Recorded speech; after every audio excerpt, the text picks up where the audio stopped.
Okay, we should be live there. How are you doing, Neil?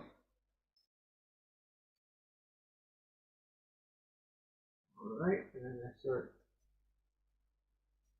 There we go. There we are. Very good. Okay.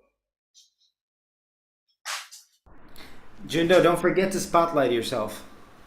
Yes, yes, yes.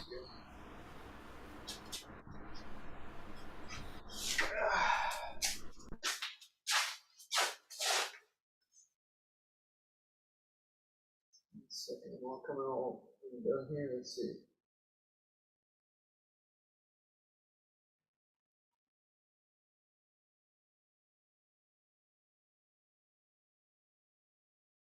Which one is it in Japanese? Let me just see.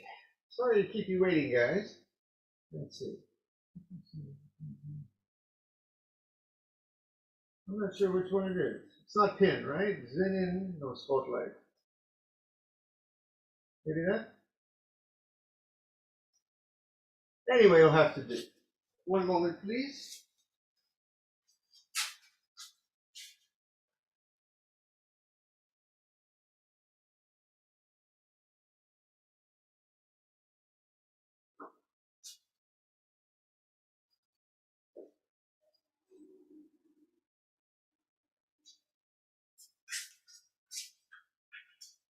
Okay.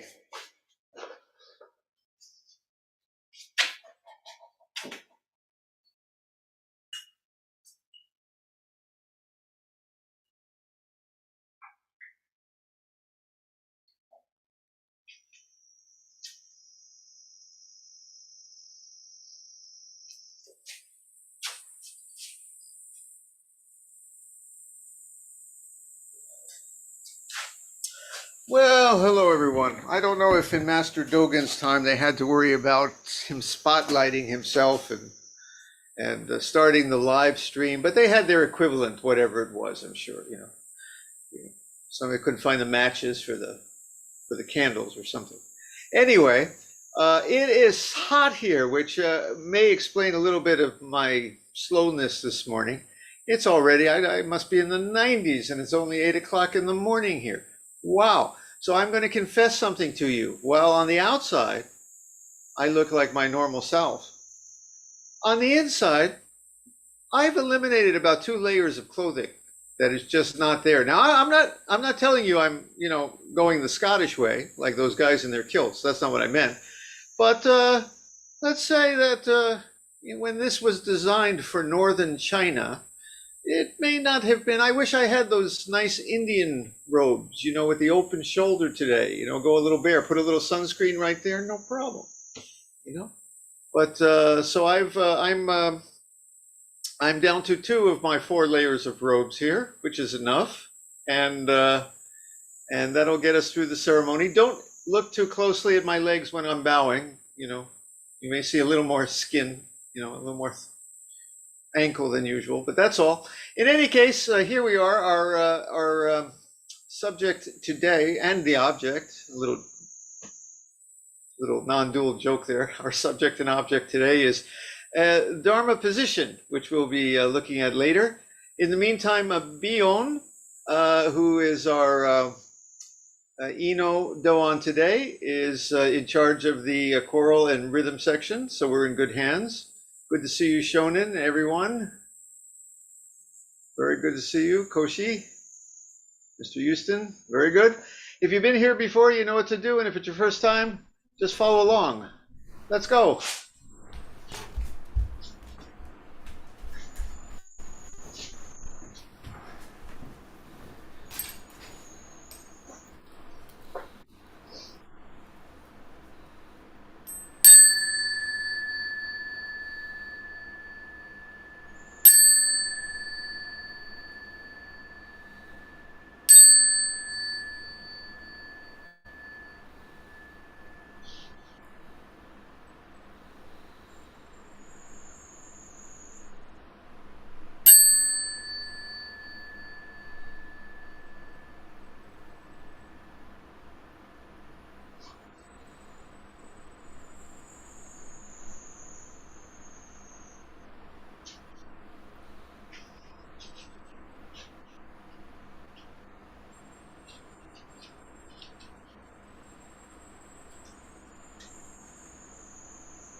Makanya haramita shingyo.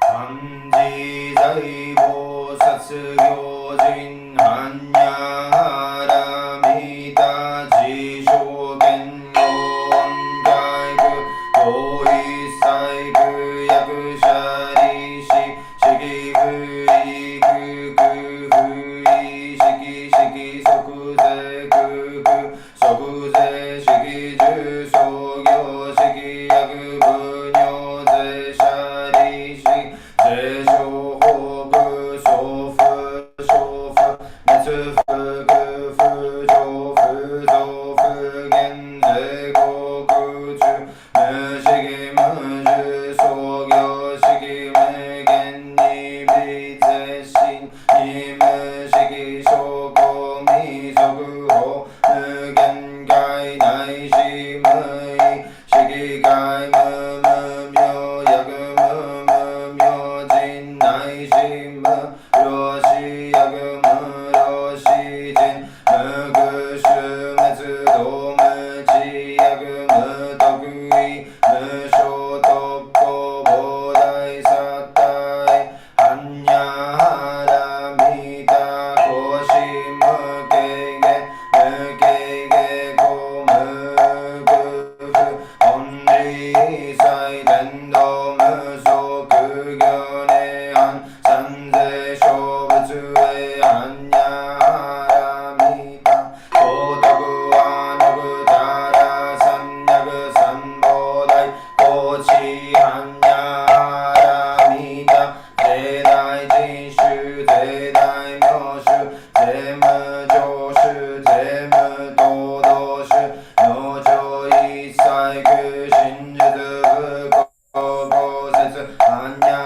haramita shushoku setsu shuwatsu yate yate hara yate harasho yate boji soga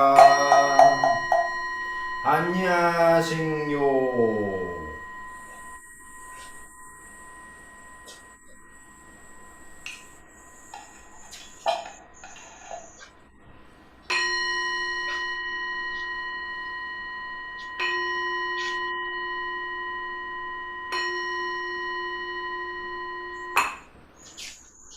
The identity of relative and absolute.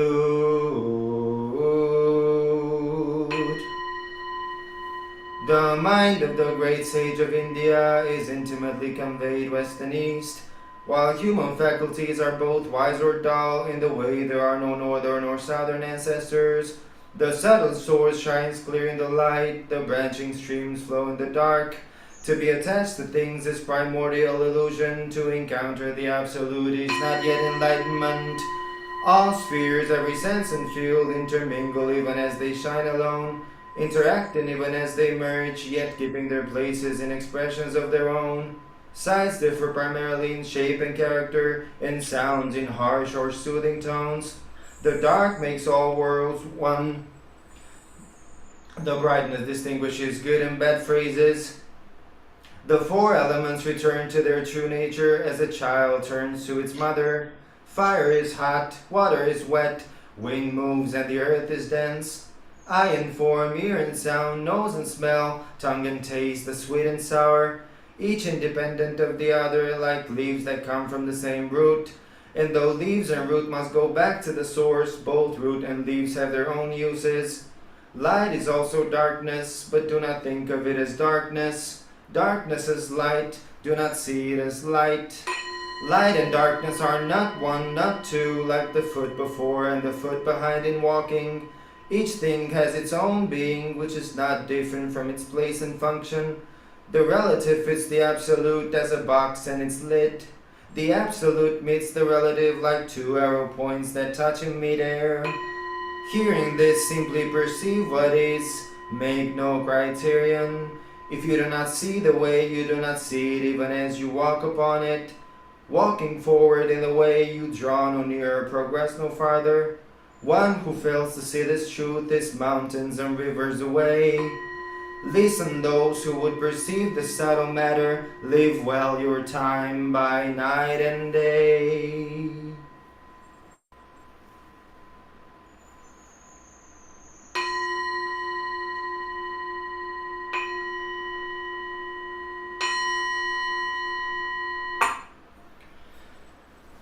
Buddha nature pervades the whole universe, reality existing right here now.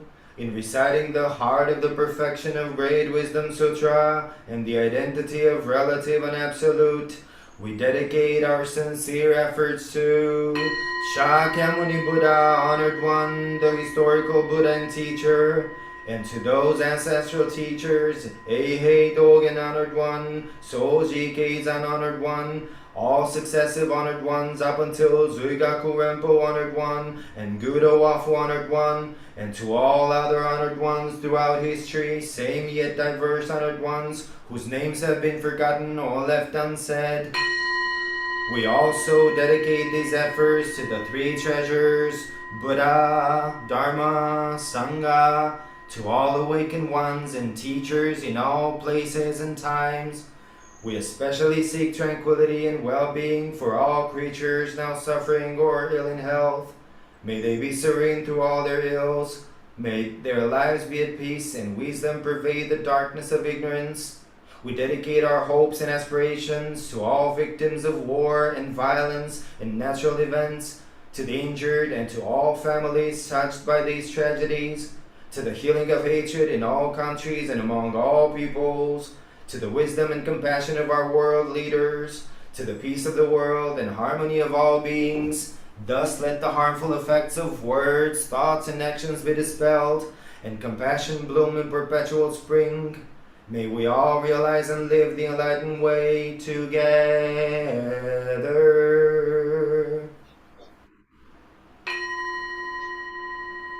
All Buddhas throughout space and time. All Bodhisattvas, Mahasattvas, Maha, Prajna, Paramita.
Zazen?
Kinhin.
Zazen?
We will have a long Kinhin.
Well, that was a false alarm, but I'll hit the clappers anyway. We will have a little talk with Zazen, but take a moment to stretch. Get comfortable.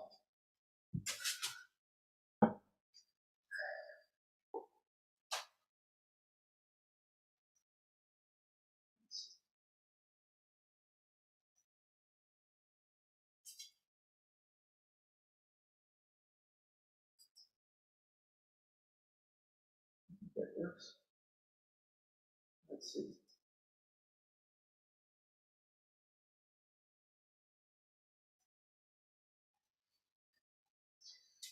Beyond, we're going to recite the verse to open the sutras in a moment.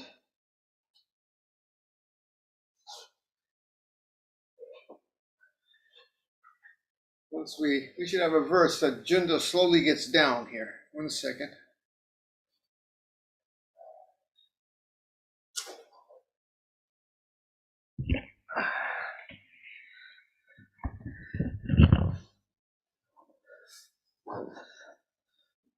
Okay.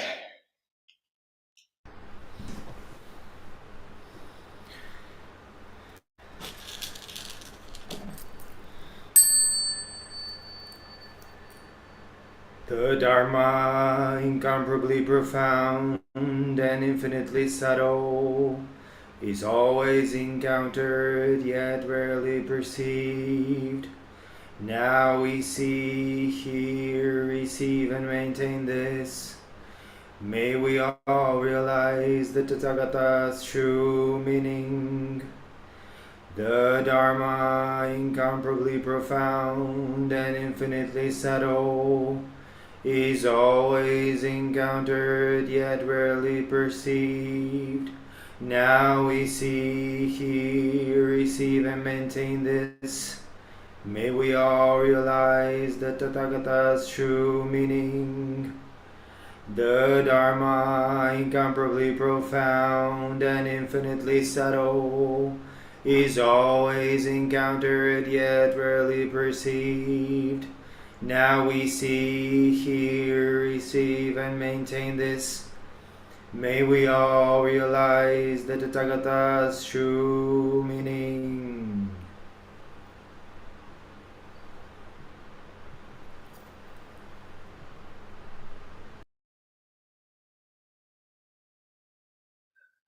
Well, lovely. There are many powerful teachings in Master Dogen's way, Mahayana Buddhism and Zen. And what we're going to discuss today, I think, is one of the most powerful of powerful, but also often misunderstood, even overlooked. And I hope when this talk is at its end today,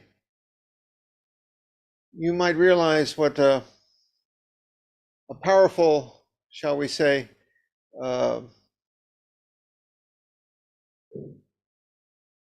tool on the Buddhist tool belt this is.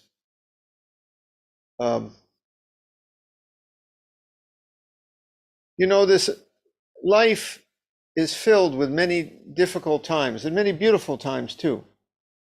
We might, like Danny, who's just coming here, we may have a car that's looks like it's at its last days, and suddenly we don't have transportation. or it could be something bigger. We have folks who are truly brokenhearted about what's happening in this world, whether it's war or poverty or illness or inequality, seeming callousness sometimes of our institutions in dealing with those things. When the political system and the social system goes in ways that we cannot understand, it breaks our hearts. And also in our lives, many people have had difficulties this week, some very serious. Koshi is here today, and we dedicate today. Koshi lost his grandma this past month. We're dedicating today to her. We've had other folks who have suffered loss. Sometimes we have moments of gain and beauty, but sometimes they're moments of such sadness. And I wish I knew the secret to take all that away and to have a world where grandmas never die and there's perfect justice, never a war. Boy, I wish I had the answer to that. And if you came here looking for that, you're going to be sorely disappointed. And what's more, the Buddha didn't have an answer for that. Neither did Dogen. Dogen's day, the Buddha's day in old India. You talk about societies that were unequal and new war, new disease and fire and flood and you name it. The Buddha didn't have an answer for that. He never made that go away. Neither did Dogen. Except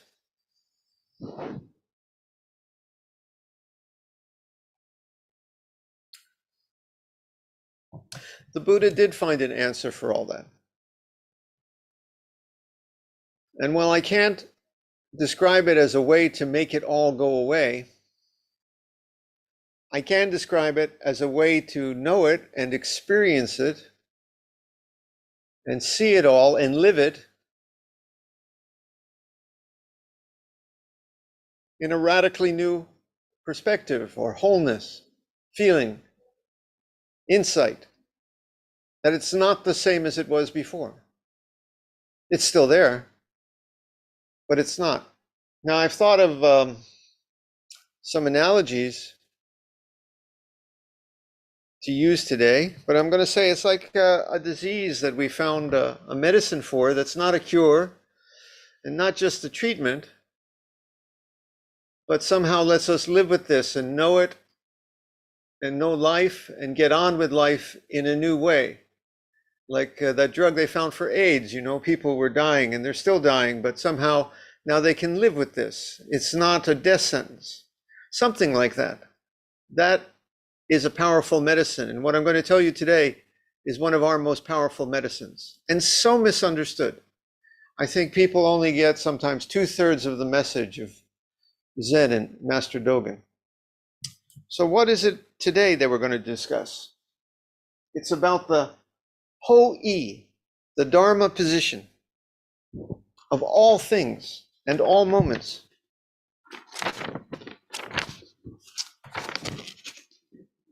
Now, I'm going to quote from myself, just because I wrote this down yesterday and I want to see what I said. Dogen, came from the Tendai sect of Buddhism, which came from China originally. And then he became a Zen priest. But even though a lot of Zen folks want to say he kind of rejected Tendai, it's just not true. He was a Tendai priest influenced by the Lotus Sutra, which is cherished in the Tendai, and many of Dogen's teachings that we consider to be very original actually were his kind of take, sometimes not very original at all, on Japanese Tendai teachings. This is one example today. And it's often cited as Dogen said this, but it's really from his Tendai years. because it's a true and profound teaching. Why reject something if it works? Dogen was no fool. So Dogen developed the Tendai and Lotus Sutra view of the Dharma moment, or the Dharma position. I say Dharma moment or Dharma position. If it's about a moment of time, this time is just its time. It's a Dharma moment. And if it's a Dharma position, it's all things of the world are in their position, in their place. You see? Now, Dharma here means something like an event or a happening or a phenomenon. You know, Dharma is a word in Buddhism that has actually several, we'll say, very different but complementary meanings. The Buddha's teachings about reality is called, he teaches the Dharma. The Dharma is his teachings. So today I'm talking about the Dharma teachings, and reality itself, the way it functions, a proper understanding of that is the Dharma. But another use of Dharma means something close to our word phenomenon. Every thing that happens, every happening is a Dharma. Every thing, material thing, is a Dharma. You are a Dharma. Every part of you, every hair on your head is a Dharma. Every blade of grass, every mountain is a Dharma. It's a thing, a composite happening, right? A material thing. People and places and events are each dharmas. And Dogen and the Tendai taught that each of these dharmas is in its moment or place, fully exerting itself as that thing. Now, this is the part that people often misunderstand, and you may actually misunderstand me listening week after week. I just speak about, you know, in Zazen, we encounter that it's not just a world of separate selves and separate things. It's somehow all swept up in this flowing wholeness of it all. So we see you and me and the tree and the rock and the stars and the all, you name it, literally. And it's somehow kind of a dream that is swept away in our vision of this grand wholeness where all things are empty of separate self-existence. Right? So you heard that. So a lot of people think, oh, that's the point of our practice. Our point is just to get there where all the things of the world, especially the unpleasant and sad things, are just known as empty, and they're kind of swept away in this grand vision of wholeness. And that's where I tell you, you're missing out if you just stop there. Because that was not Master Dogen's final word, or the Tendai. Or as I'm going to show you, the early Buddhist teachings, that was not their final word either. This is completely harmonious with early Buddhist teachings, by the way. What kind of happens is this grand wholeness, which we call by many names, emptiness, or I like to say the flowing wholeness. Some people, you know, use that Tao word. Those other guys may call it God. I don't know about that, you know, but it's a word. Or Buddha, Buddha with the big B, not the guy in India. You know, when we use this Buddha, we speak of this the big Buddha, wholeness, right? Here's the part. Turns around, sweeps back in to all the separate phenomena that don't simply vanish, but are reaffirmed and become the container, each and all of the whole thing, and each blade of grass, and each hair on your head, and you, and me, and the happy moments, and the sad moments are reaffirmed as sacred and as real could be. They're all Buddha, and they're all the whole thing.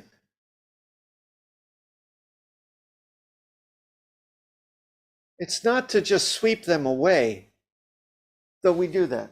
They don't just vanish, but we realize our broken car and our grandmother's passing and the happy moments and the sad are somehow reaffirmed.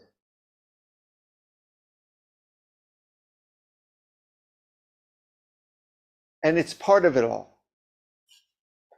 So just to continue here, the things and events of this world and our life, from the stars to the smallest blade of grass or atom, all the changes and happenings of our life are each a Dharma moment in its own Dharma position, into which all space and time and Buddha pours and comes to life as that thing or moment.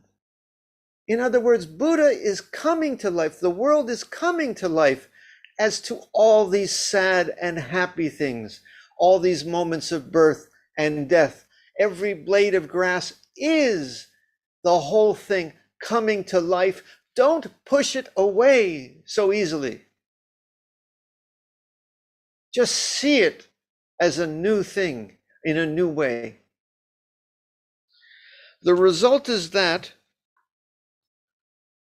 together with the usual Mahayana Buddhist teachings that all the separate selves and things and happenings of this world are like dreams that are swept away in a vision of emptiness and separate selfness, together with that vision that all the separate things are swept away in this vision of emptiness, together with this, we have this complementary vision and experience that the whole of reality is reaffirmed and blossoming as each self and thing and moment, and each self and thing and moment is thus each and all made somehow sacred. I use that not in some mumbo jumbo way, but it's just a jewel, a treasure. It is the universe, it is life. Each is made sacred. Each thing or moment is now known as boundless and complete, as real can be, encountered as just the whole of this life and world happening. It's a happening. It's the whole world and this life happening. Each timeless, yet just this moment of its happening. Every second somehow contains all time and something timeless, but that second is perfectly exerting itself, perfectly seconding in that second. Even your broken car is perfectly exerting itself as being a broken car. Each is Buddha, and each is a shining jewel in its way that fully contains and embodies the whole thing, the whole catastrophe. I think Zorba the Greek, that's from Zorba the Greek, the whole catastrophe. Each thing is the whole catastrophe. That is our world. In other words, you have had some happenings in this world, some ups and downs, welcome or unwelcome, happy or sad this week. And it was the same in Buddha's time or Dogen's time. But each happening, each up, each down, each welcome, each unwelcome, each happy or sad or in between, each is Buddha, each is whole, each is sacred. Boy, we often miss that.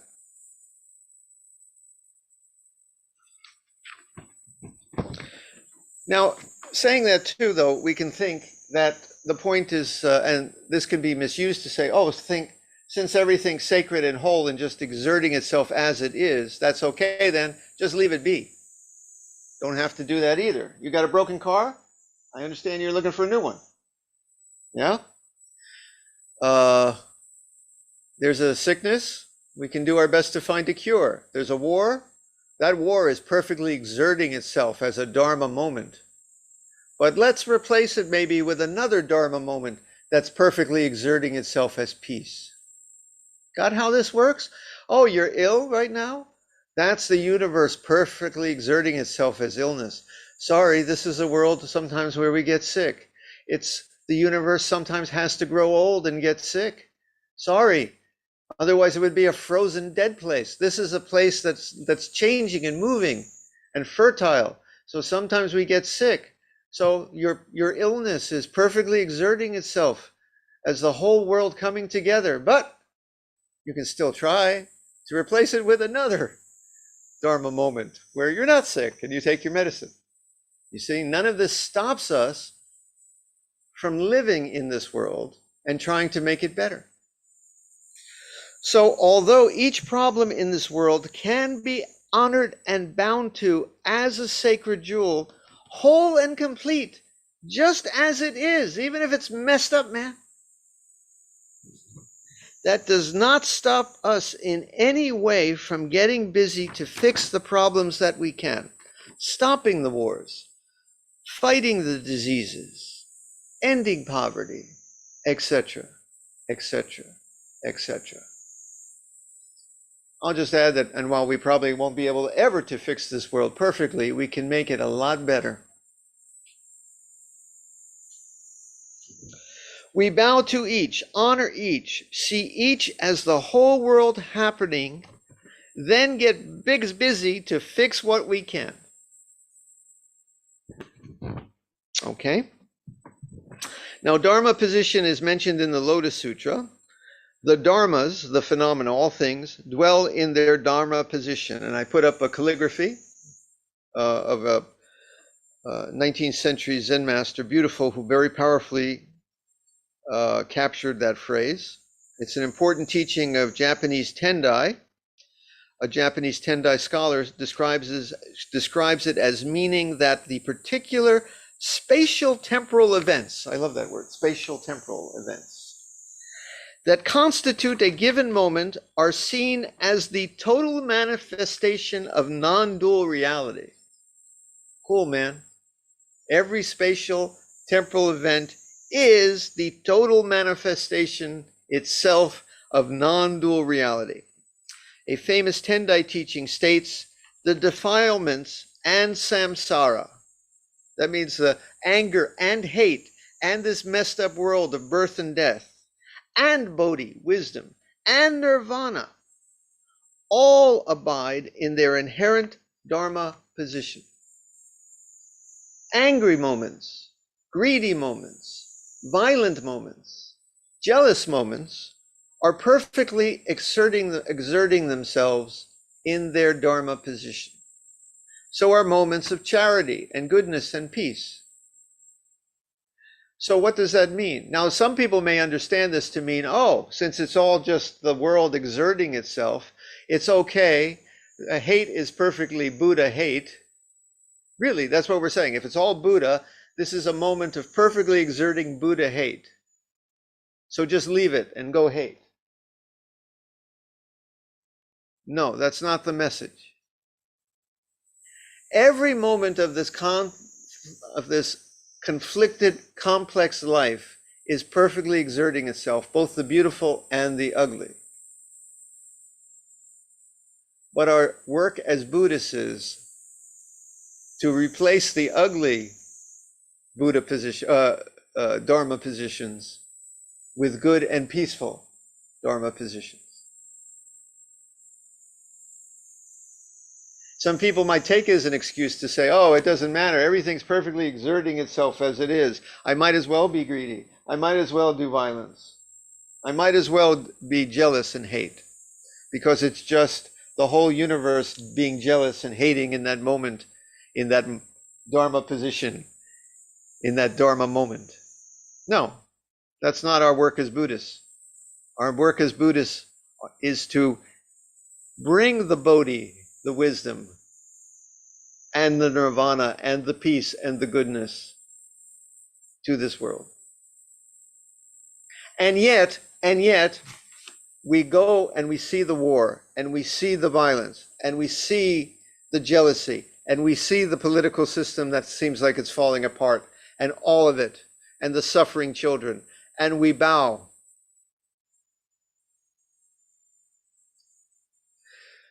I thought of a couple of analogies to try to describe this in modern terms. So here it is a little bit, okay?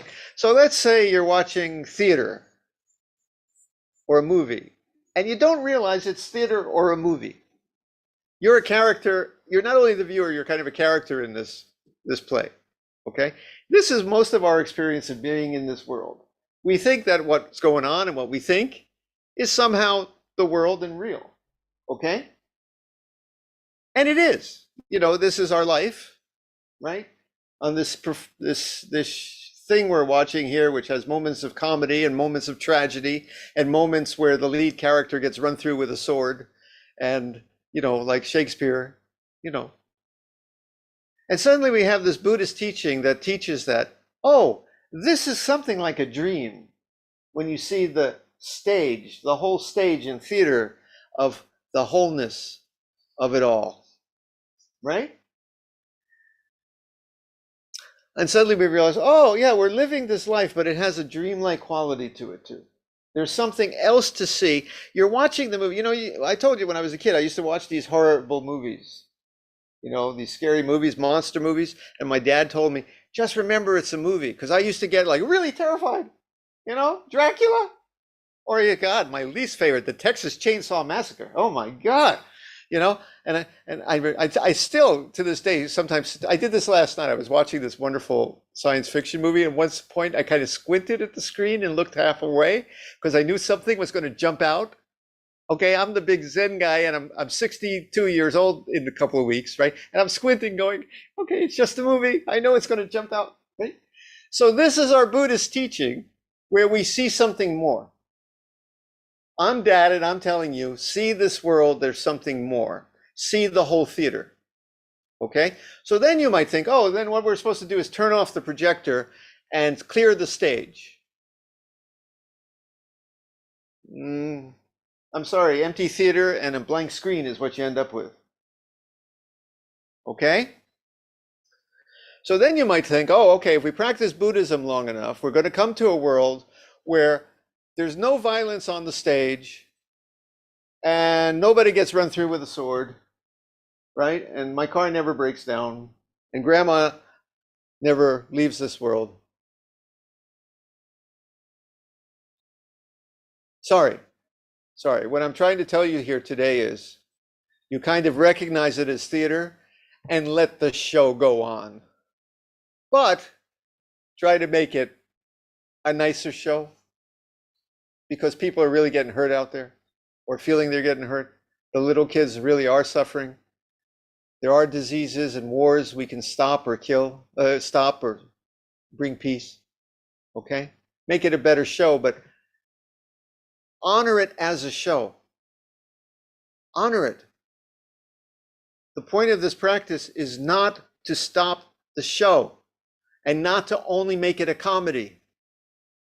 It's a wonderful, epic drama going on here, folks. And while we wish to reduce the needless violence, I still do not like Texas Chainsaw Massacre, and I think we could do without that, frankly. Okay? And I would like to see a world where we didn't make Schindler's List because it wasn't necessary. And we didn't have to have Saving Private Ryan because we don't have any more wars. I would like to see a world a little bit more When Harry Met Sally. You know what I mean? A little bit more, a nice world. Toy Story.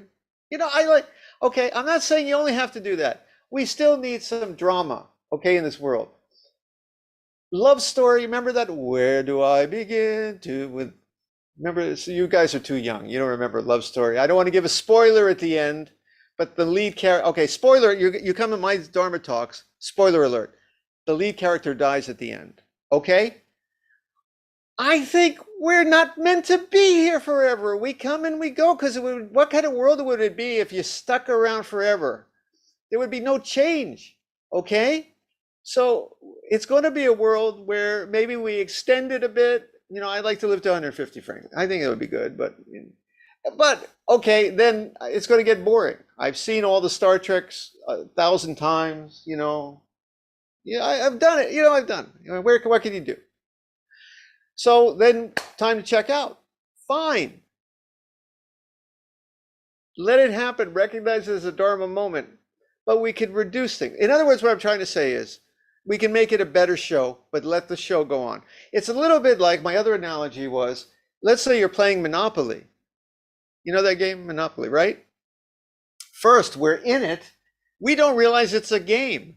We really think that, hey, this is our career and our thing. We got to make money. We know this. I got to get Park Place and, right? Not Marvin Avenue, but this is a terrible monopoly where people are actually abusing other players and there's violence, and sometimes Park Place invades Marvin Gardens, and just, this is our messy world, okay? Suddenly the Buddhist guy comes and says, hey, would you please recognize this is a game? The universe is playing a game, like a game. We call it life. This look at this incredible universe is just the most incredible game ever. Somehow. And it's got pieces, boy. All the little pieces. Little shoes and, the top hat, the places. Okay? And sometimes you go to jail, I guess, But, so then you hear, oh, it's all a game. Let's stop playing. And you try to wipe all the pieces off the board. That was not my message. The message is, keep playing even as you recognize what a beautiful game it is. Even though you're going to lose sometimes. You may win sometimes. You may get a hotel, and then sometimes you may go bankrupt. Okay? But that's the game, folks. Even though, boy, it hurts sometimes. Because it doesn't seem like a game. But it is. And the Dharma position means that Marvin Gardens, is that the bad one at the beginning? There's I forget the cheap ones, the ones you don't want. Marvin Gardens is in its sacred position, and Park Place is in its sacred Dharma position. And the little shoe is a sacred Dharma shoe. And the top hat is a sacred Dharma top hat. And even the jail is in its sacred Dharma place.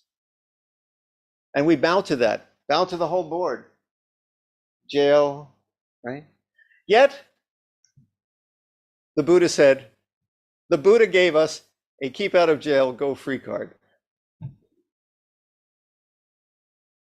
We bow to the jail, we just try not to go there.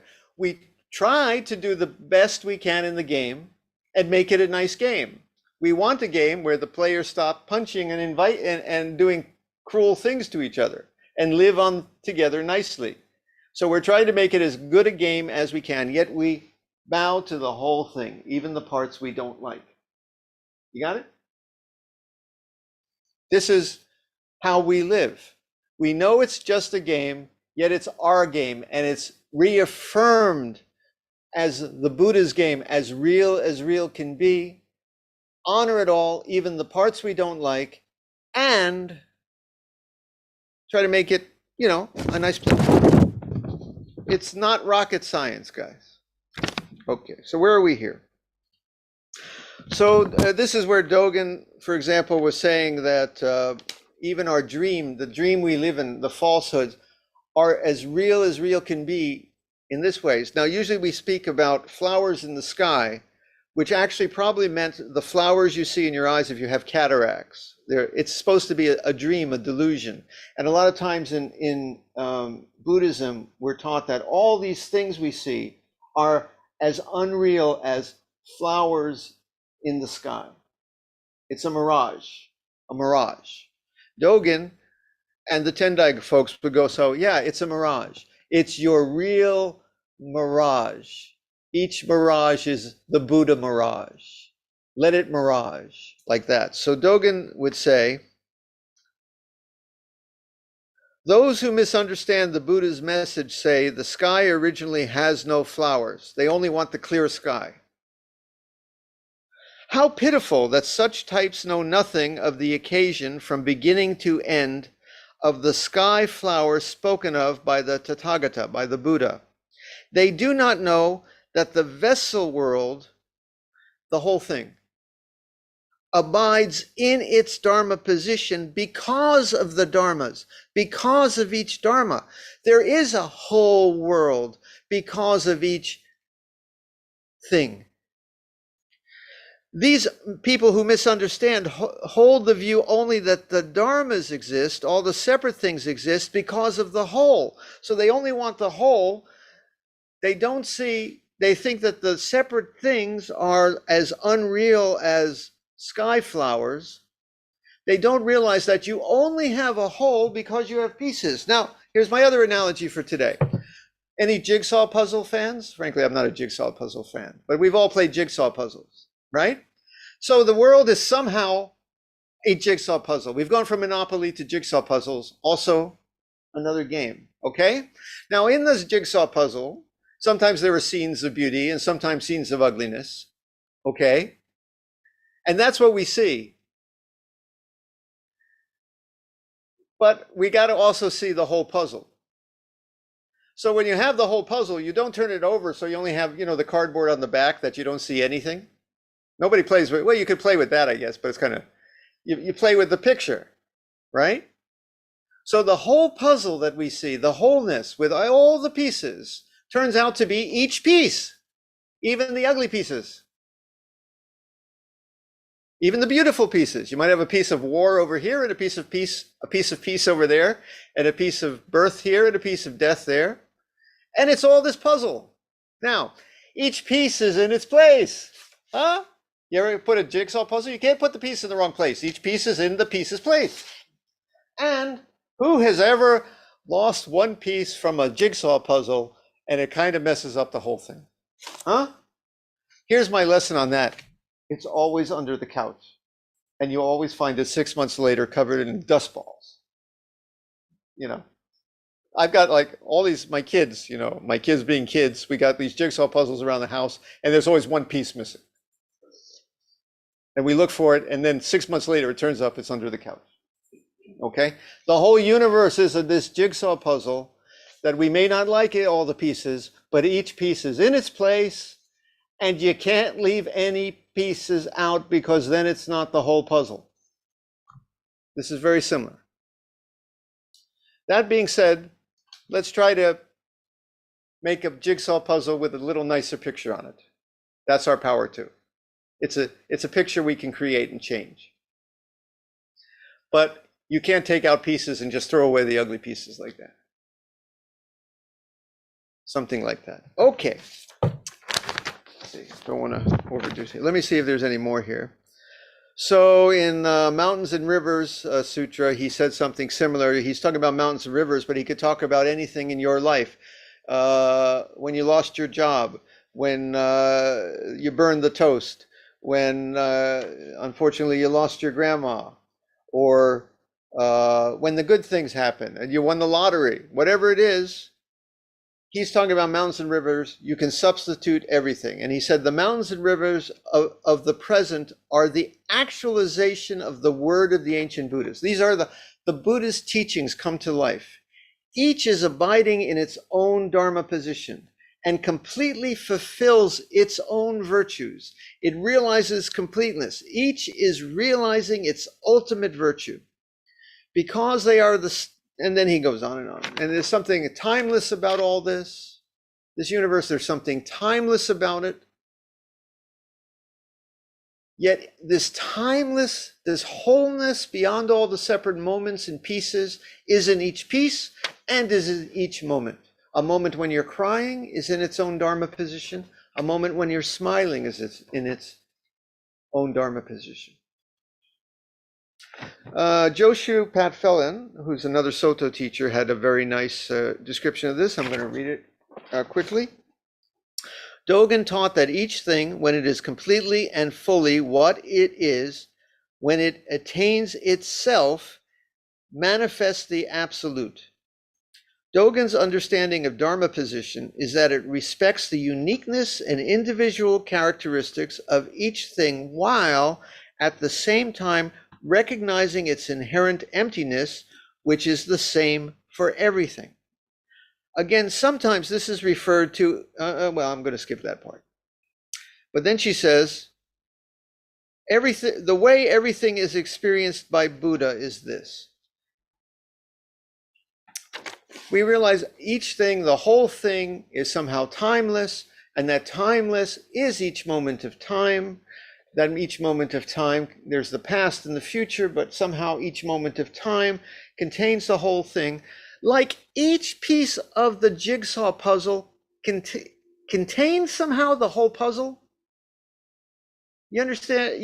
The whole puzzle is each piece, but flip that over. Each piece is the whole thing. What good is a one jigsaw puzzle piece? Is there anything more useful in the world than one jigsaw puzzle piece? No, the jigsaw puzzle piece needs and is the whole puzzle. And what's a whole puzzle if it's missing a piece? No, the whole puzzle needs the piece. The piece needs and is the whole puzzle. The whole puzzle needs and is each individual piece. And there's something timeless and boundless about it.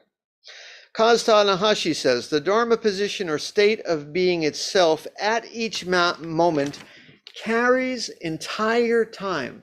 I love that expression. He didn't say all time or the whole time. You could say that, but it just is, I don't know, that's not what we usually say. That's just kind of struck me. Carries entire time.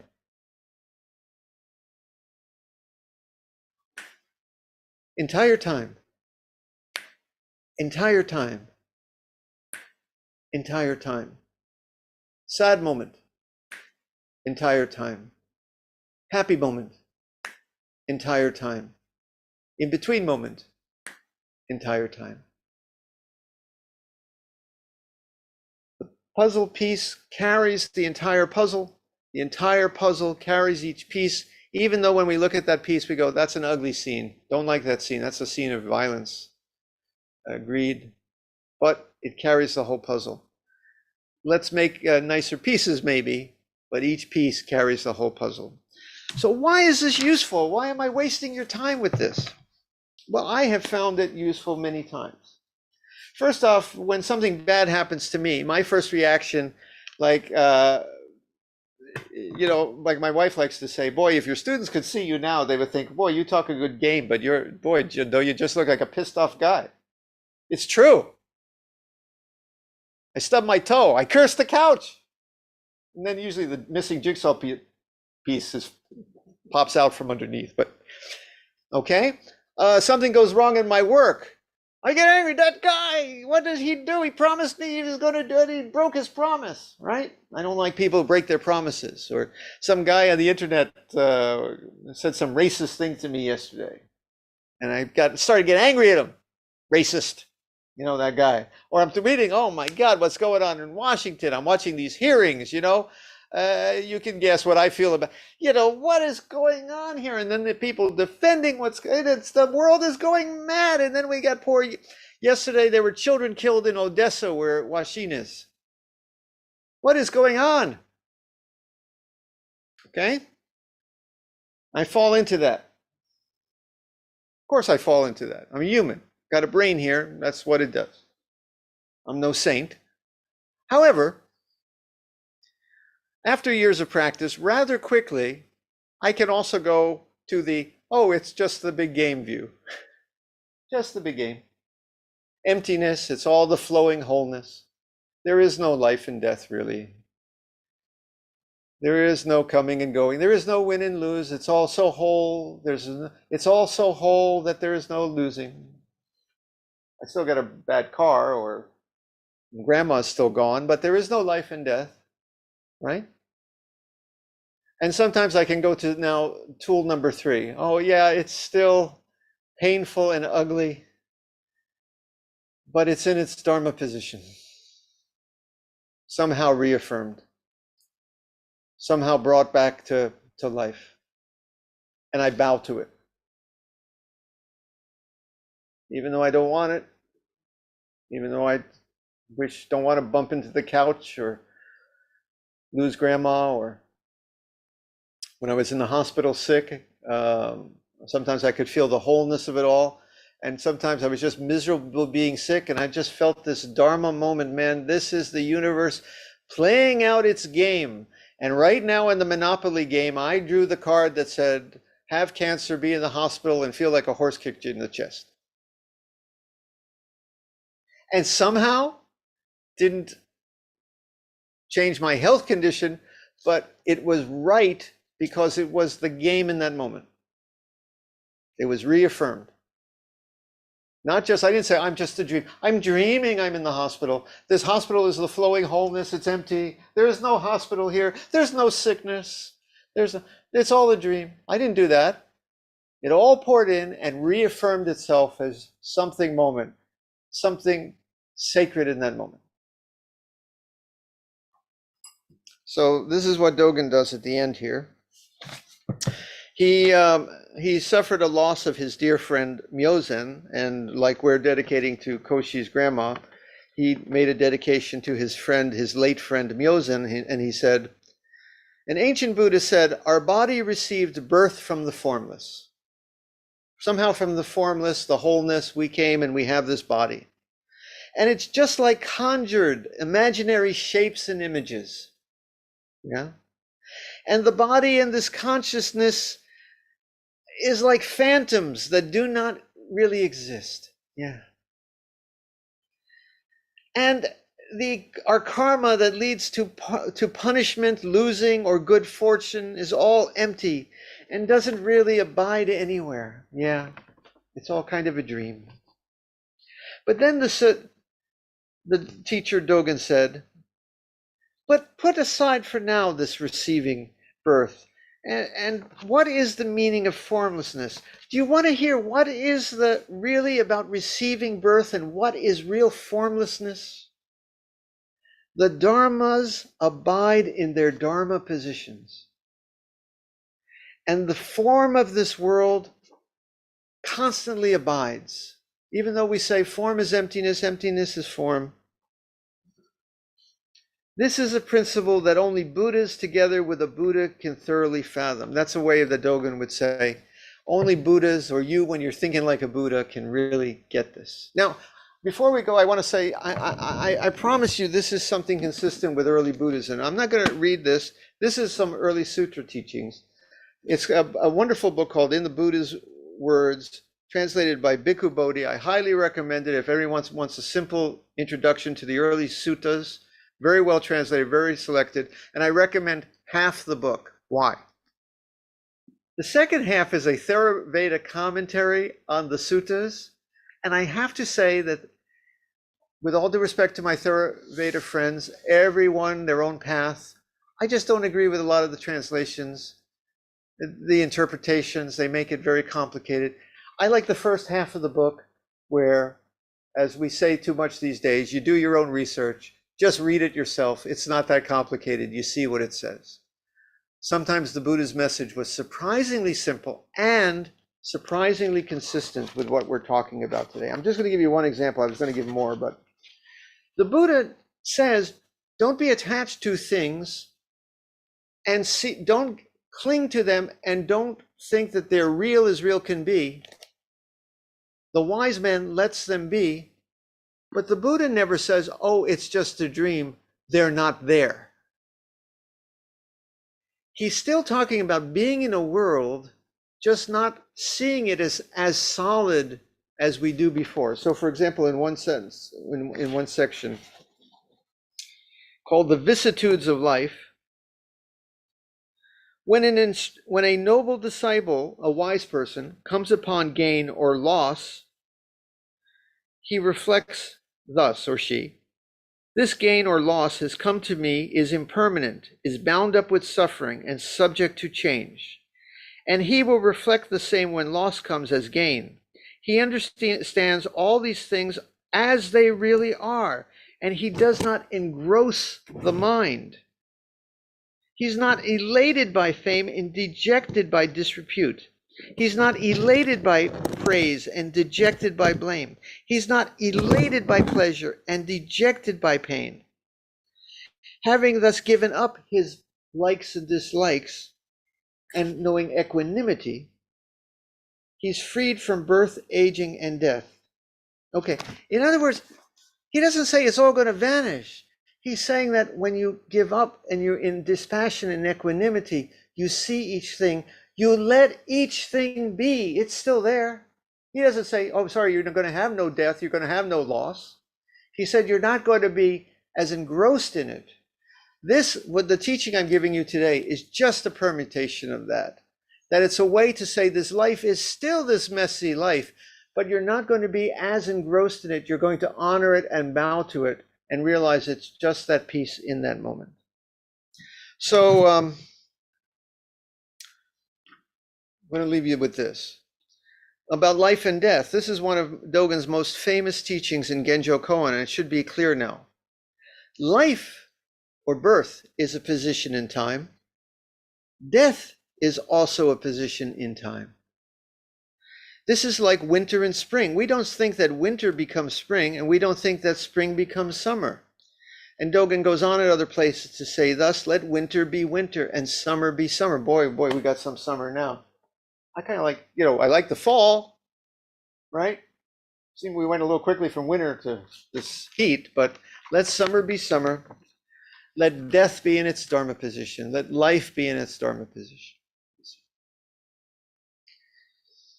Each is totally exerting is just what it is. I'm going to finish today with another description of this by Taigen Dan Leighton, a wonderful historian, Zen priest, a friend of mine.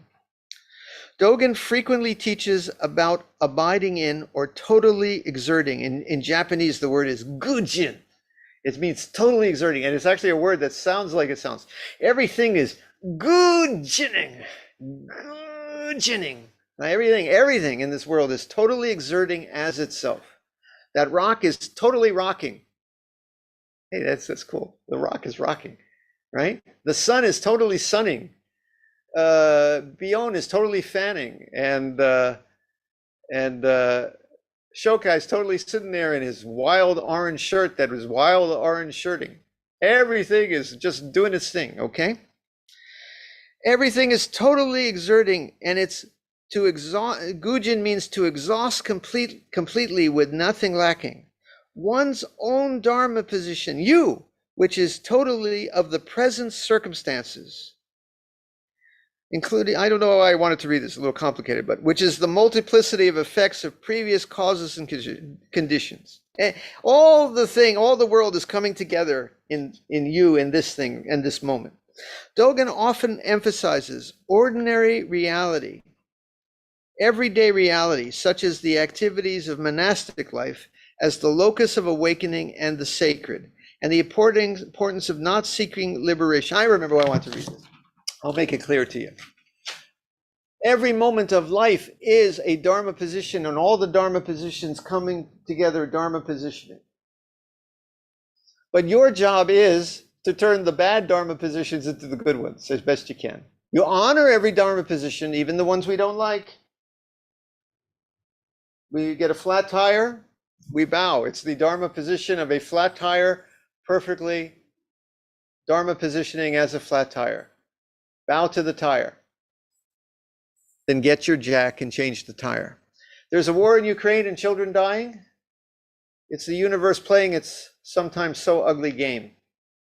Bow to it. Every piece is in its Dharma position. Unfortunately, that piece, if you look at it closely, it was a bomb exploding and children dying. Your job as a human being, as a bodhisattva, is as best you can, let's make that piece that fits in the same spot.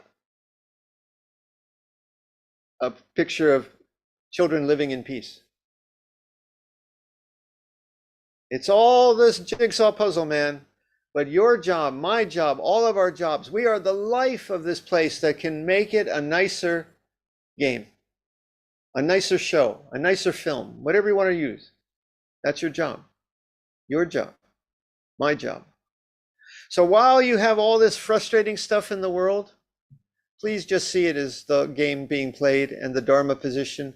Don't let it get to you that much. See through it, honor it, bow to it. And let's get to work and make it a little better, okay? That's it. I'm done. Any questions, comments, complaints? Complaints, send them to Bion. He's our complaint department.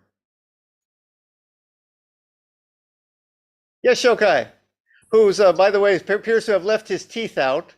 One of the Shokai's Dharma positions is you lost a couple of teeth recently, but we'll hear you. Go ahead. Well, I went to my dentist and he said, how did you do last year? And I said, well, I lost all my teeth. He was there. But what I hear you saying, what I almost thought I heard you say was, if you lose your grandmother, look under the couch. But uh, the Yes. Yeah. The universe has these hidden places. We don't know where we go when we leave this world. It's called the Bardo. And Bardo translates to that place under the couch where we go for a while before we pop back out. Yes. Yes, Chokai. yeah. That's correct. So anyway, what I really hear you saying is that when we're sitting Zazen, we're integrating body and mind, right? We've been educated in this world, in society, up into our head. So we sit and we integrate body and mind. And sitting Zazen is sitting in the Dharma place of all Dharma places, because right. Zazen is the embodiment of Dharma place. Right. And so Yes. we learn how to control our emotions so that we are in this Dharma place when this Dharma place is here. Mm. That's what I hear. Yeah, the Dharma place is always here. Everything is Buddha-ing. We just don't realize it. So when we sit Zazen, in the equanimity, in the allowing, in the letting the world flow through us, in knowing that we've put down measures of time and desire to do anything except sit Zazen, we are embodying this taste of everything is in its place. And we are sitting in our Zazen on the Zafu, which is the embodiment of that place. And we do that by quieting the mind, not flowing into complicated thoughts, not grabbing on, not getting lost in emotions. And we realize the clarity of everything, every Dharma is in its Dharma position. And it's summed up with crossed legs or chair or however you sit in sitting Zazen. Right. Good. Thank you. Yep. And having teeth is a Dharma position. Not having teeth is a Dharma position. But I'm glad you got a good dentist. So. I got teeth. They're just not with me.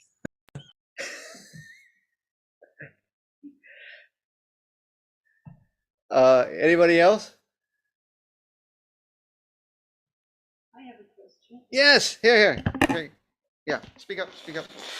So I was thinking about the puzzle analogy and what we were talking about, a while ago about jazz music and how in free jazz, one instrument might sound very strange, and then if you have all instruments together, then it sounds like what it's supposed to. Then it all comes together.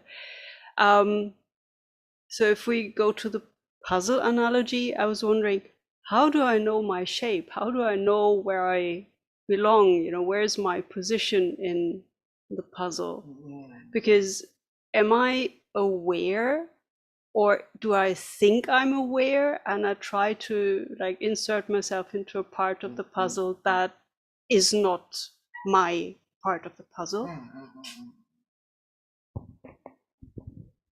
First off, the music analogy works too, because every instrument is in its place, but sometimes the music, boy, it's cacophonous. Some of that jazz, that wild jazz, man, with the screeching and the bang, I can't get that. I like, more nicer music. But every instrument is in its place. Now, you're always in your place. You don't have to be, you're never in the wrong place. You're always in your place. Now, the question is that a greedy place or a generous place? Is that a place of your heart is disturbed? Or is it a place where you're angry? Or is it a place where you're not angry and peaceful? What kind of peace are you? Not that you're in the wrong place. Your life is right where it's happening, right where you see your feet are. You're in the right place. There you are. Where do you want to be? You want to be over there? No, you're here. You're in the place, this place. Buddhism advises you, you're a piece in the right place, but be the nicest piece you can be, like that. Okay. There's very little that's going to tell you how to always make the right decision. Oh, I'm in the wrong place. Should I be living in Japan, or should I go to Switzerland, or should I marry this guy or not marry this guy? No, I can't. If you marry this guy, that's where your peace is. And if you don't marry that guy, that's where your peace is. It's not going to tell you always where to make the right decision. You're never in the wrong place. The universe, none of the pieces are in the wrong place. Everything is in its place. The question is, what kind of piece are you? Are you a jealous, angry, power-hungry, cheating, lying, jealous piece? Well, I know you're not. Or are you gentle, peaceful, trying to make the world a little better, caring about other people with a lovely sense of art and beauty?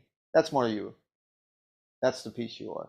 And we try to go in that direction. That's the Buddha's message. So it's not that, oh, how do I know where my place is? No, you're in your place.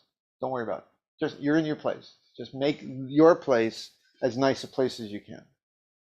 Does that make any sense? I suppose my question is, about self and self-perception. I think I'm good, but I might not be. I think I might make the world a better place, but maybe I don't. Oh, well, that I can't help you. Okay. I can't help. Buddhism gives you a direction. Sometimes the best intended plans, of course, we try to make something better, we make it worse. Buddha cannot guarantee you that you're trying to help someone, you're actually going to help them. There's a fool's compassion. Fool's compassion is sometimes beyond our control. I give this message, some of you may misunderstand this. I don't know. I have no control. I'm just putting it out, right? I'm trying to do the best I can. So I cannot guarantee you to always make the right choice. It's just a direction. Go towards peace, not towards violence and killing. Very simple. Don't steal, don't be greedy, excess desire, moderation generally will put you in a good direction. It's like sailing a boat. I cannot guarantee you that your boat is always going to have smooth sailing. I can tell you if you sail in this direction, generally it will probably be a good way to sail. We avoid greed, we avoid jealousy, we avoid violence, right? And thus our peace, which is always in the right place, but the peace becomes a nicer peace, and the surrounding pieces tend to become nicer. And if we really all work together, we might actually make a large corner of this puzzle a beautiful scene called the planet Earth, right? But you're in your right place. And if you don't believe me, we sit Zazen, we kind of start to feel it. And if you don't feel it, just trust me. You're in the right place. I'll write it down for you. You can look at it. He's in the right place. Okay. And you put it in your pocket if you ever doubt that. Okay. All right. Does that help? Thank you. Okay. We really ran a little long today, but anything more? Yes, Bjorn. I'm going to be very short. You made a lovely analogy about the play happening, and I couldn't help but think of that play, but it's improv. So that means basically wherever I move, wherever I go, I'm in the right spot because I made the choice to be there. But I'm kicked around, pushed around by the stories created by the other characters. Nobody says the wrong thing. Everyone says the right thing. So my job is basically every time I get the chance to turn the story in a better direction. Sometimes I'm yanked back by the others, but the play's in progress. I can't stop. So I'm just going to go along with it and do my best to change the story. I don't think this does not seem to be a scripted drama. It is somehow kind of like an improv we call free will amidst conditions and the other people on the screen, on the stage. Yeah, no, it's some kind of improv, and where it goes from here, and it's constantly changing, and where it goes from here is up to us, the players. Scene, thank you. Anything else? Be a good improv player, everyone. You're on the right place on the stage. The stage would be empty without all of you, the players. But make it a good play. Okay? All right, now, we're going to recite the verse to close the sutra. And then I got to thank Bjorn too. Bjorn and I got together a couple of days ago to figure out how I could hear the Hokey Pokey. And we tried everything. And basically what we did was we pushed all the buttons and we think we finally hit the right button. So we will be able to hear the Hokey Pokey today, which is a polka. Hokey Pokey. You like the polka? Yeah. So it's a kind of Polish, Czech, Slovenian Hokey Pokey today. I think you should have waited a little bit before bragging about it. Yeah, it may not work, but you guys will hear it. It's just we won't hear it. But okay, anyway.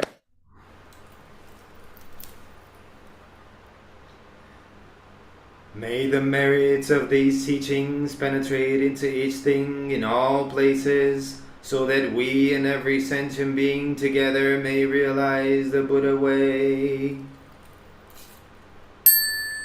All Buddhas throughout space and time. All Bodhisattvas, Mahasattvas, Maha, Prajna, Paramita. I almost forgot we said Zazen before Hokey Pokey, so we're going to have a not short Zazen. Get ready? Zazen time. Okay, that was good. Now, we're going to have our Hokey Pokey. Zazen is not a matter of long and short sometimes. I told you that. That was a very good Zazen. You think? You just missed it. Okay. It was in its own Dharma position. All right. We're going to do the Hokey Pokey now. If I remember how to do this, let me find it. Recite the sutra for Jindo getting up. Okay. Go.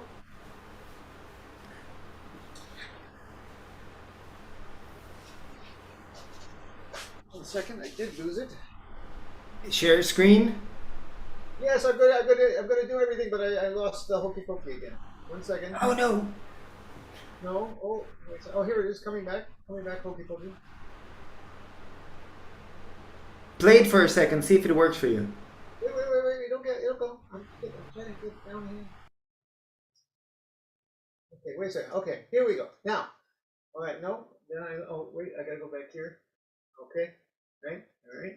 All right. Now I go here, which is Share screen. I know, but you're worse than my mother.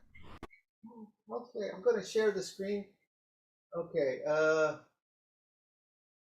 Wait a second. That was the wrong thing. No, wait a second. I pushed the wrong. Oh, there it is. Okay, share screen, and then I'm going to go to Onsei Kyoyu. Okay, and then I'm going to go to Shosai, and then I'm going to go to computer video, audio. Audio. Okay, this should work now. Okay, but then I got to go back here, and now no relation to Weird Al Yankovic, the song stylings of Frankie Yankovic, 1950.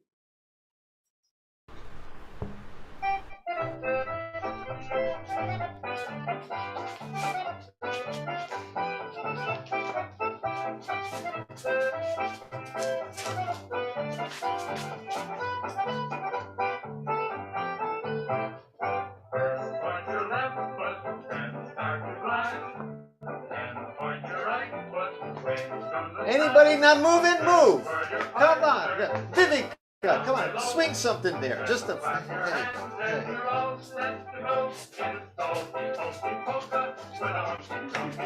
I don't know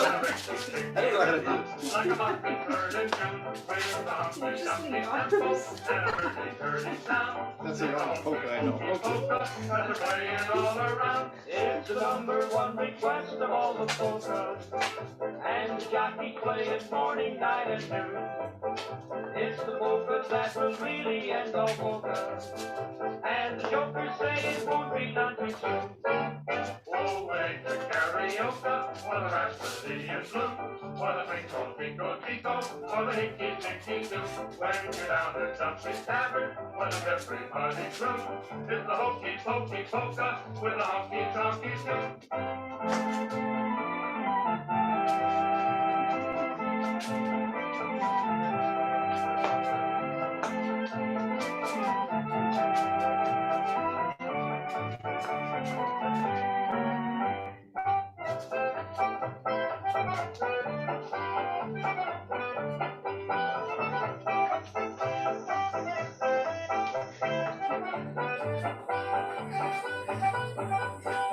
Kind of Bavarian music is similar. Bavarian music? Boy in the rear. And when you whisper words in her ear, then comes the best part. You hate to miss. Girl swings around and the boy steals the kiss.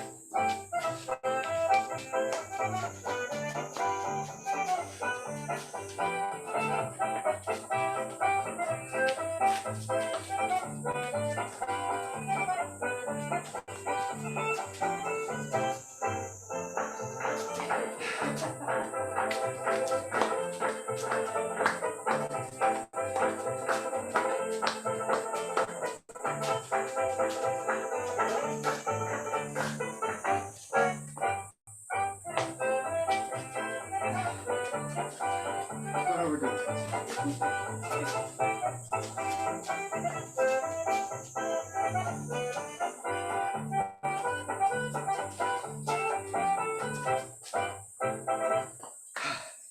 Lovely, lovely. That was the Hokey Pokey polka. Did you guys hear it? Yeah, we heard it. You didn't share it, but it's fine. You're sharing it now, so you can stop sharing. Oh, I didn't share it. I was, but you heard it. Yeah, we heard it. It was perfect. Okay.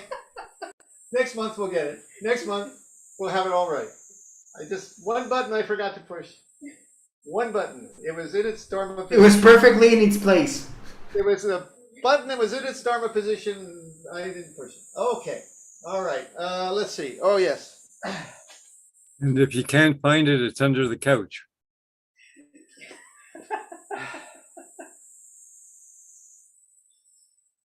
Zazen.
Kinhin?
Okay. I have water or look at the quarantine. So you take one, I take the other. Oh.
I know you like to stand during the metaverses. I want you to sit and have some tea.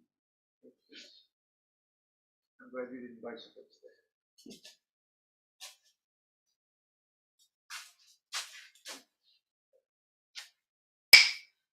We will now have the metaverses followed by Zazen.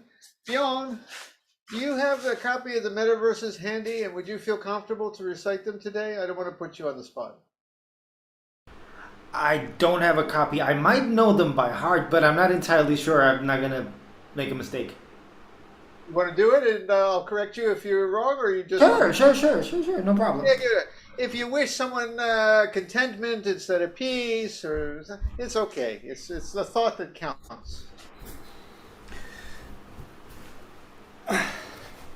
Remember, everyone, this is a kind of visualization, and we begin with ourself, right? And then we go to loved one and friends, and then stranger and the difficult person, and then all sentient beings. But remember, the Mahayana take on this is that when you're chanting to yourself, you're chanting to everyone, including the difficult person. The difficult person is a difficult face of you. Your job in this world is not to be a difficult person to somebody else, but you recognize that in us we have that capability. And when we chant for ourselves, nothing wrong with that. Nothing wrong with that. When we chant for all sentient beings, we include everybody, including the space aliens, as I often say. Okay, Bjorn, that said, it's all yours. You have to guide me with each one of them. First one is you, us, me. You, Okay. which, you, which is me. You know what I mean? Okay. May I be free of suffering. May I feel safe and still. May I be free of enmity. May I be loving, grateful, and kind. May I be healthy and at ease in all my ills. May I be at peace, embracing all conditions of life. Well done, sir. Well done. That's it. Very good. Very good. All right. Now for a loved one or many loved ones is fine. May they be free of suffering. May they feel safe and still. May they be free of enmity. May they be loving, grateful, and kind. May they be at ease. May they be healthy and at ease in all their ills. May they be at peace, embracing all conditions of life. Very good. Now, a friend, and remember, as we're saying each one, this is actually a visualization. We're really feeling it, not just saying the words, right? Beautiful, Bjorn. Please continue. A friend. May he be free of suffering. May he feel safe and still. May he be at ease. Free of enmity. May he be free of enmity. May he be loving, grateful, and kind. May he be healthy and at ease in all his ills. May he be at peace, embracing all conditions of life. Okay. And what comes next, Bjorn? Do you remember? The stranger. Yes, someone passing stranger. May they be free of suffering. May they feel safe and still. May they be free of enmity. May they be loving, grateful, and kind. May they be healthy and at ease in all their ills. May they be at peace, embracing all conditions of life. Very good. Now, Bjorn, please, we're going to do the difficult person now. Would you please add my usual legal disclaimer? Why do we chant for the person who does violence and such in the world, the ugly person? Why?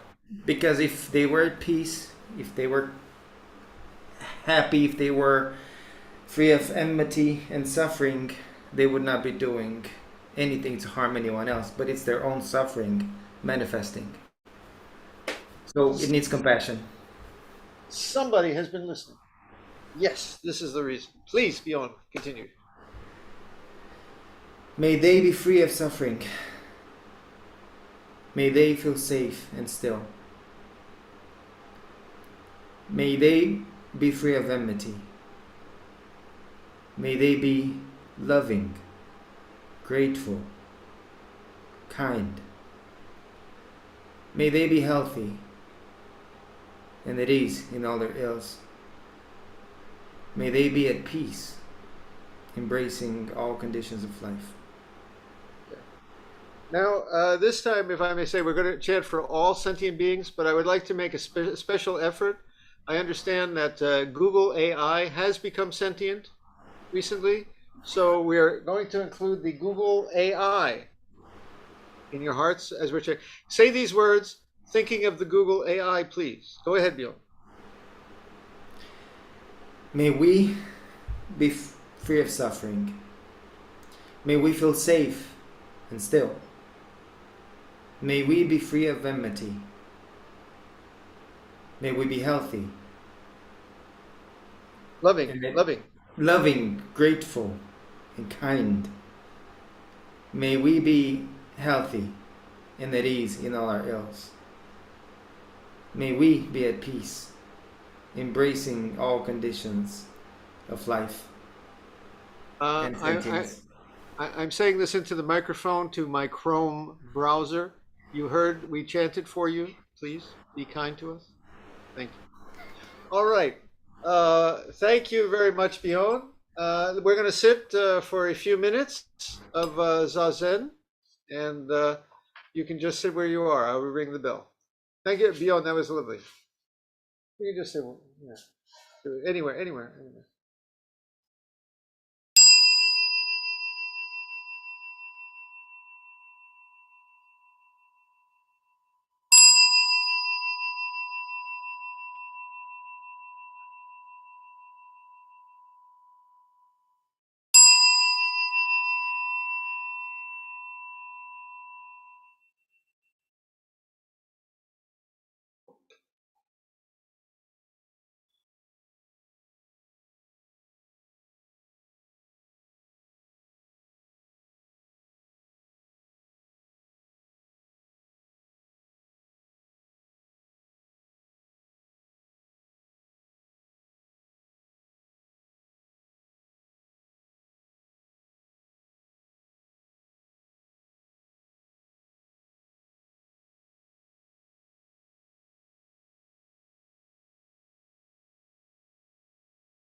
We will now recite the verse of atonement and the 4 vows.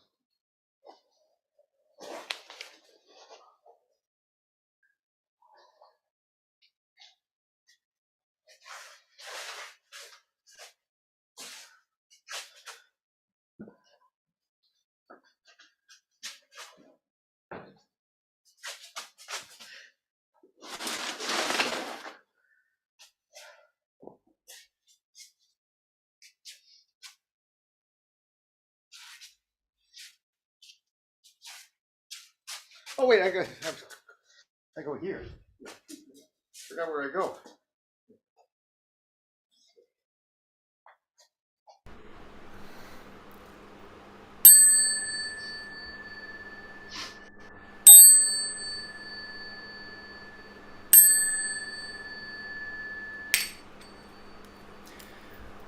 All harmful acts, words, and thoughts ever committed by me since of old, on account of beginningless greed, anger, and ignorance, born of my body, mouth, and mind, now I atone for them all.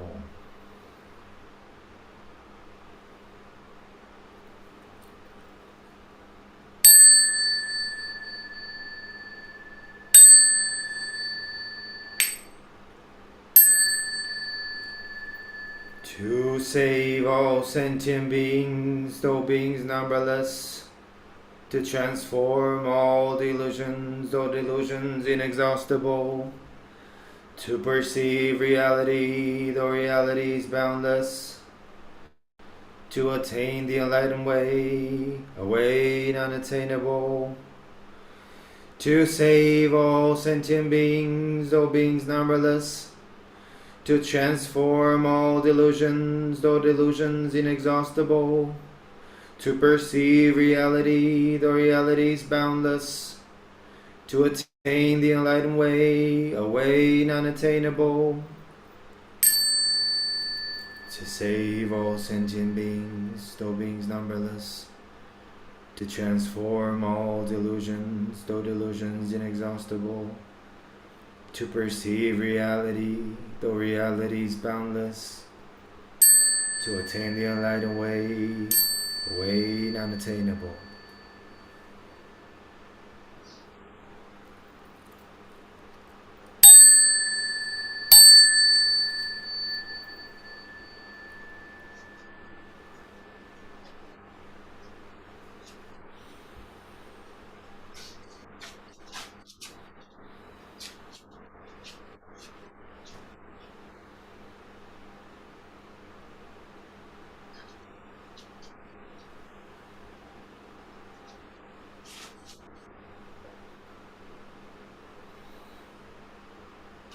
Lovely, lovely, everyone.